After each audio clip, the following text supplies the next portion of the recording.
This is just kind of a video of gratitude, just to say thanks very much for subscribing to my YouTube channel. Thanks for liking all my videos that I post on Instagram, and also all your comments for just to let me know how I'm getting on. And also, if you've got any other further comments on my videos, make sure you post your comments below. It's always good to interact with other people, getting to know you golfers a little bit better, how you're getting on within your game, so we can obviously schedule some future tips over the next few months once kind of the world goes a little bit back to normal. But we're here at Cardrona Golf Club today, and I thought I would just throw in a couple of tips just to get you kind of, let's say, started with some indoor golf tips that you can use over Christmas time. So I wish everyone, let's say, a happy Christmas and a really good new year when it comes. It's been a very, very strange and weird year. It's been the same for everyone, but it's good that golf has, let's say, grown over the last few months. Golf clubs are, let's say, thriving, which is a good thing. A lot more people are playing golf in Scotland, which is absolutely brilliant, and over the UK, so let me it continue. So obviously I'd like to thank everyone who's subscribed to my channel over the last kind of few months as well. The channel's flying on Instagram. Also, make sure you share my Instagram page around. If you're ever struggling with any tips, just let me know, and I'll post a video out there so you guys can take a little bit from it, just gain a little bit more help from that, and then it should hopefully improve your game. But it's just a video of gratitude. Just thanks for subscribing to all my social media platforms, and also I'm doing a question and answer later this week, so make sure you post your comments with the post I've already published on Instagram.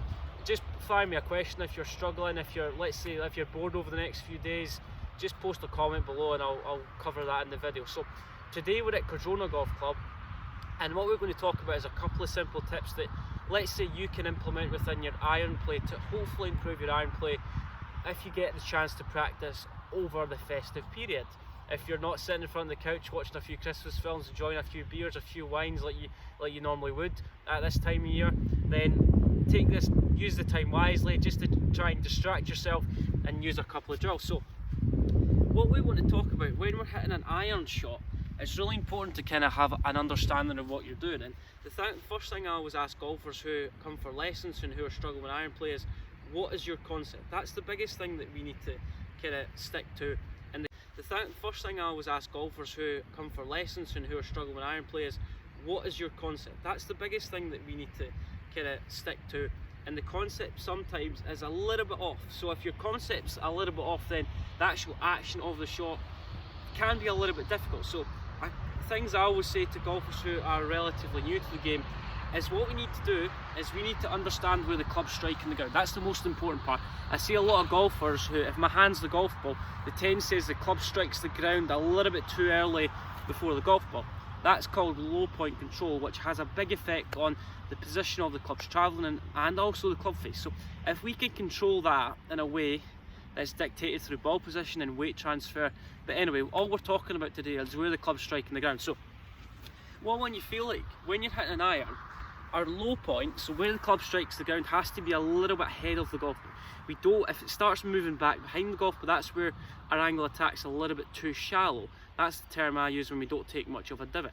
What we want to do is we want to try and move that a little bit more forward. So this is the golf ball, my left hand.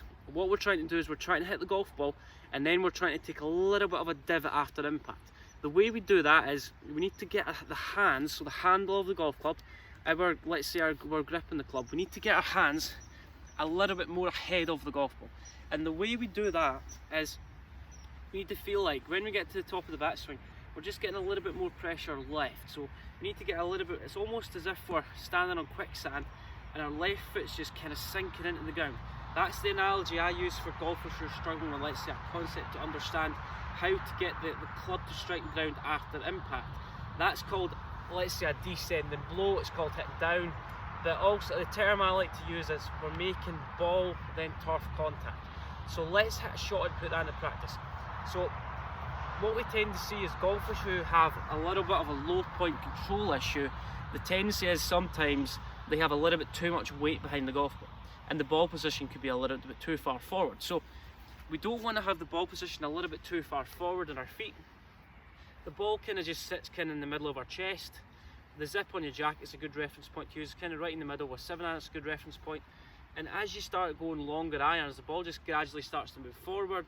And if you're feeling really brave, then you can just move it a little bit further back, depends on what type of shot you want to play. So there's no set ball position, that's just a benchmark, that's just a guide that I use when I'm teaching. Everyone else is different. So what we do, we want to set up with the club right in the middle of our stance, where the golf ball should be positioned. And what we want to do from there is we're just getting a little bit more pressure left. So I want to feel like my left foot's in quicksand again, it's almost sinking. And that's going to help me get a little bit more pressure into my left leg, into my left foot. So we're getting to the top, pressure's moving, and it's almost that drill again. Remember what we talked about, how we're dragging them up?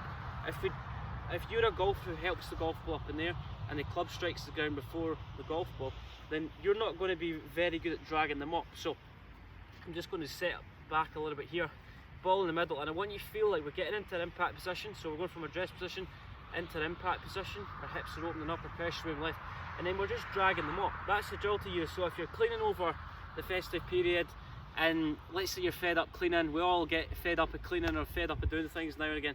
What we want to do is we want to feel like we're dragging them up. So take the mop out your cupboard, use it on the flooring or your laminated flooring, just drag them up along the ground, but don't make too much of a mark. So we're dragging them up along the ground, hands, let's say, ahead of the club head, and then we're going to create that kind of descending action.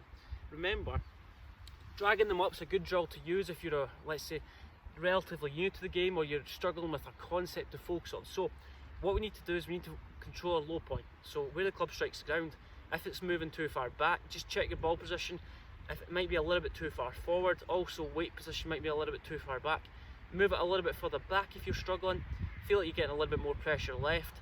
Use the dragging them up analogy. That's going to keep the loft down a little bit more, and it's going to help you control the flight of the golf ball a little bit easier. So guys, I'm getting a little bit more pressure left. I'm dragging that mop. I feel like I'm dragging that mop. So use that drill, and if you need a job to get out of doing housework, drag the mop. Use that drill to improve your iron play, not for domestic reasons, but to. So guys, I'm getting a little bit more pressure left. I'm dragging that mop. I feel like I'm dragging that mop. So use that drill, and if you need a job to get out of doing housework, drag the mop. Use that drill to improve your iron play, not for domestic reasons, but to improve your golf. So guys, have a great Christmas and a great New Year. Well, we're going to take a couple of weeks off just to kind of recharge the batteries. It's been quite a full-on year. So if you've got any other golf tips that you want me to post over the next few weeks, do let me know, get in touch. If you're struggling with, let's say, a different department in your game, psychology, let's say physical side of the game, any other tips that you can think of, post your questions below. We'll get back to you as soon as possible, and we'll hit this shot and try and put that in practice. Last shot of 2020, let's see where it goes. So pressure a little bit left, dragging that mop, keeping the loft down a little bit more, and let's see what we can do here. 7 iron, 161 yards, let's see what happens.